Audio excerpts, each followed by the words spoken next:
Yang pertama, yuk kita bahas dulu sosok Yusuf Arimatea. Dia adalah orang yang dengan berani datang langsung kepada Pontius Pilatus untuk meminta menurunkan mayat Yesus dan menguburkannya. Siapakah Yusuf ini? Orang kaya dari daerah Arimatea, Yudea. Berdasarkan apa yang ditulis di dalam Matius 27 ayat 57, Yusuf ini adalah seorang kaya dari daerah bernama Arimatea. Kota Arimatea diperkirakan oleh para ahli adalah nama lain dalam bahasa Yunani untuk kota Yudea, atau dalam bahasa Ibrani adalah Yehuda, di mana dulu kerajaan Yehuda berdiri. Saat ini, wilayah tersebut berada di bagian selatan Palestina. Anggota Dewan Sanhedrin yang diam-diam menjadi pengikut Yesus. Yusuf Arimatea adalah anggota Dewan Sanhedrin dan merupakan bagian dari orang Farisi. Lukas melukiskannya sebagai anggota majelis besar.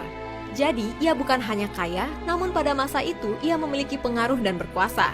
Sosok Yusuf ini dikenal sebagai seorang benar dan baik, serta orang yang beriman dan menantikan datangnya kerajaan Allah atau Sang Mesias.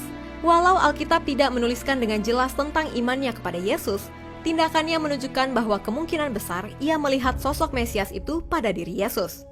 Jadi, ia diam-diam menjadi pengikut Yesus. Hal itu membuatnya memutuskan untuk tidak mengambil bagian saat Dewan Sanhedrin menangkap dan menghakimi Yesus. Lukas 23 ayat 51. Diduga adalah paman dari Maria, ibu Yesus.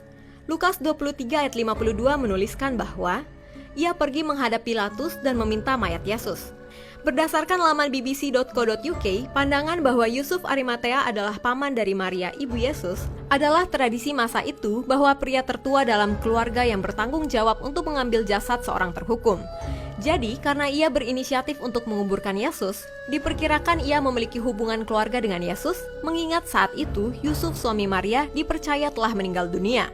Namun, beberapa ahli berpendapat hal itu ia lakukan karena Yusuf adalah pengikut Yesus yang saat itu paling memiliki pengaruh politik sehingga bisa datang kepada Pilatus secara langsung. Bersama Nikodemus menurunkan mayat Yesus dari kayu salib. Setelah mendapatkan izin dari Pilatus, Yusuf Arimatea datang ke Golgota di mana Yesus disalibkan dan menurunkannya dari salib. Yang mengejutkan adalah saat itu salah seorang rekannya dari Dewan Sanhedrin, yaitu Nikodemus, datang ke sana juga. Sepertinya mereka sudah berkomunikasi sebelumnya dan memang sudah mempersiapkan diri untuk menguburkan Yesus. Yohanes 19 ayat 38-39. Menyediakan kain lenan untuk mengapani Yesus. Jika kain kafan dari Turin yang disebut-sebut sebagai artefak kain kafan Yesus adalah benar, maka ini adalah kain kafan yang dibeli oleh Yusuf Arimatea. Saat dia menurunkan tubuh Yesus, dia datang sudah membawa kain kafan yang khusus dibelinya untuk menguburkan Yesus. Markus 15 ayat 46. Memberikan kuburan keluarganya untuk Yesus. Saat Yesus diturunkan dari salib, hari itu sudah menjelang hari Sabat sehingga ia tidak bisa dibawa masuk ke dalam kota Yerusalem. Yesus dikuburkan di kuburan keluarga Yusuf Arimatea yang memang telah dipersiapkan. Berdasarkan Yohanes 19 ayat 41, lokasi kuburan ini ada di luar kota Yerusalem di dekat Bukit Golgota. Ada suatu taman dan dalam taman itu ada suatu kubur baru yang di dalamnya belum pernah dimakamkan seseorang. Saat ini, makam Yesus ini dipercaya bahwa ada di bawah bangunan gereja makam kudus atau Church of the Holy Sepulchre yang berada di kota tua Yerusalem. Ia ditangkap setelah menguburkan Yesus. Berdasarkan literatur sejarah dari abad keempat atau 5 yang berjudul Gospel of Nicodemus atau Acts of Pilate, orang-orang Yahudi memenjarakan Yusuf Arimatea setelah melakukan penguburan Yesus, namun ia dilepaskan kembali ketika Yesus bangkit dan dipercaya menjadi salah satu saksi awal kebangkitan Yesus. Legenda menyatakan ia pergi ke Inggris dan mati di sana.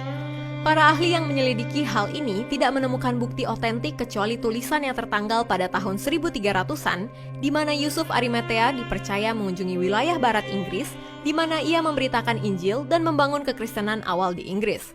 Wah, menarik ya fakta-fakta dari Yusuf Arimatea tadi. Bagaimana dengan fakta Alkitab tentang Nikodemus rekannya? Nantikan di seri Fakta Alkitab berikutnya ya.